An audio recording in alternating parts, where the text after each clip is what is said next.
حضرت عمر بیٹھے تھے. ہمارے ہاں تو روز لوگ دلیلیں دیتے ہیں نا, کہتے ہیں حضرت صاحب آپ ٹھیک کہہ رہے ہیں پر اب کام نہیں چلتا, آپ ٹھیک کہتے ہیں پر گزارا نہیں ہوتا, اب آپ ٹھیک کہتے ہیں پر وہ دور اور تھا یہ دور اور ہے. تو میں نے کہا نہیں, آپ کو غلطی لگ گئی ہے, وہ بھی میرے نبی کا دور تھا, یہ بھی میرے نبی کا دور ہے, جھنڈا حضور کا ہی چمک رہا ہے, آپ کو غلطی لگ گئی.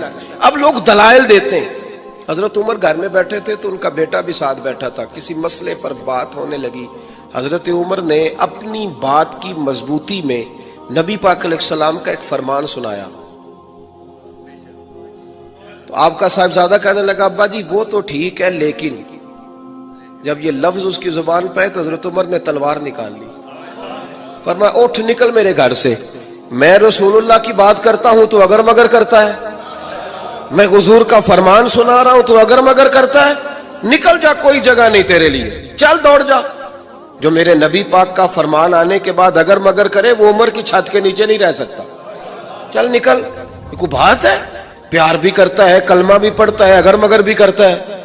کہتا ہے نہیں جی ابھی انتظار کر رہا ہوں, دیکھ رہا ہوں, سوچ رہا ہوں. بھئی تو مسلمان ہے, اب تیرا کام ماننا ہے, تو نے عمل کرنا ہے, تو نے لے تو لا اللہ نہیں کرنا, تو نے بات مانی. حضرت عمر نے گھر سے نکال دیا. بچہ کئی دن منتیں کرتا رہا, کوئی نہیں چھٹی ملی گھر آنے کی, کوئی نہیں چھٹی ملی.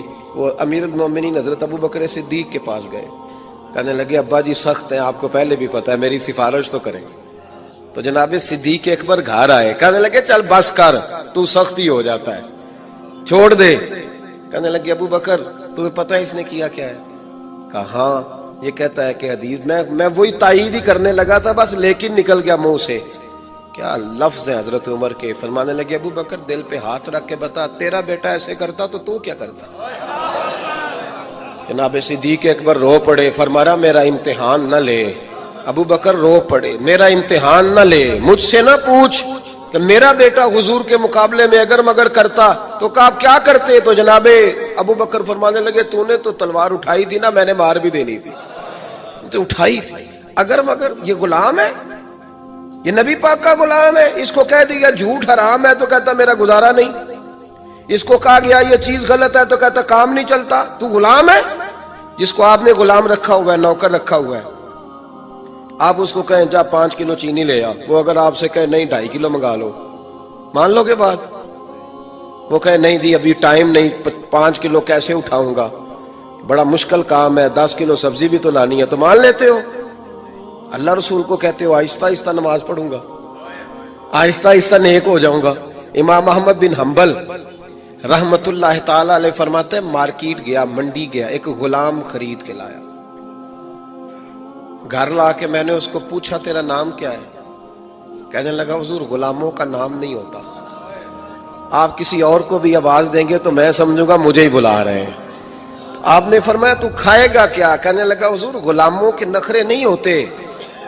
امام صاحب فرماتے ہیں مجھے وجد ہو گیا اس کی باتوں سے, میرا وجود کے رونگٹے کھڑے ہو گئے. میں نے تیسرا سوال پوچھا, میں نے کہا تو یہ کمرے ہیں حجرے کوئی پسند کر لے, کہاں رہے گا؟ کہتے ہیں وہ رو پڑا, میرے پاس آ گیا. کہنے لگا حضور مجھے غلام ہی رہنے دیں, میری عادتیں نہ خراب کریں. حضور آپ جہاں آپ کا دل کرے نا اشارہ کر دینا, میں وہیں سو جاؤں گا. امام صاحب کہتے ہیں میں نے اسے کہا اٹھو یار. وہ کھڑا ہوا تو میں نے کہا سینے لگ جا, تو آزاد ہے, تو غلام بننے کے نہیں, تو آقا بننے کے قابل ہے. تو راتی جاگیں تے شیخ صداویں تے راتی جاگ دے کتے تیتھوں اتے. حضرت بابا بلے شاہ صاحب نے بڑی پتے کی بات سمجھائی. کہنے لگے تو نے ایک کتا رکھا ہوتا ہے, تو اس کا مالک ہوتا ہے, ایک روٹی تو ڈالتا ہے اسے, کتا دوسری مانگے تو جوتا اٹھا لیتا ہے. اور فرمایا وہ ایک روٹی کھا کے نا ساری رات تیری پہرے داری کرتا ہے, ایک لقمے کی وجہ سے ساری رات کتا تیرے دروازے پہ کھڑا ہے. اور فرمانے لگے تو اے سی میں سوتا ہے, وہ جا کے نا کسی نالی میں سویا رہتا ہے. فرمایا جس کا تو مالک ہے تو اپنی نعمت دیکھ اور اس کی نوکری دیکھ. اب یہ دیکھ جو تیرا مالک ہے اس کی نعمتیں کتنی ہیں اور تیری نوکری کتنی ہے, یہ ذرا غور کر. فرمانے لگے راتی جاگیں تے شیخ صداویں, راتی جاگ دے کتے تیتھوں اتے, مالک دا در مول نہیں چھڑ دے, پاویں مارو 100 جتے تیتھوں اتے. ایک برکی دا قدر پچھانن ਭਾਵੇਂ ਮਾਲਕ ਹੋ ਮਨ ਸੁੱਤੇ ਤੈਥੋਂ ਉੱਤੇ ਉੱਠ ਬੁੱਲਿਆ ਚੱਲ ਯਾਰ ਮਨਾ ਲੈ ਨਹੀਂ ਤੇ ਬਾਜ਼ੀ ਲੈ ਗਏ ਨਹੀਂ ਕੁੱਤੇ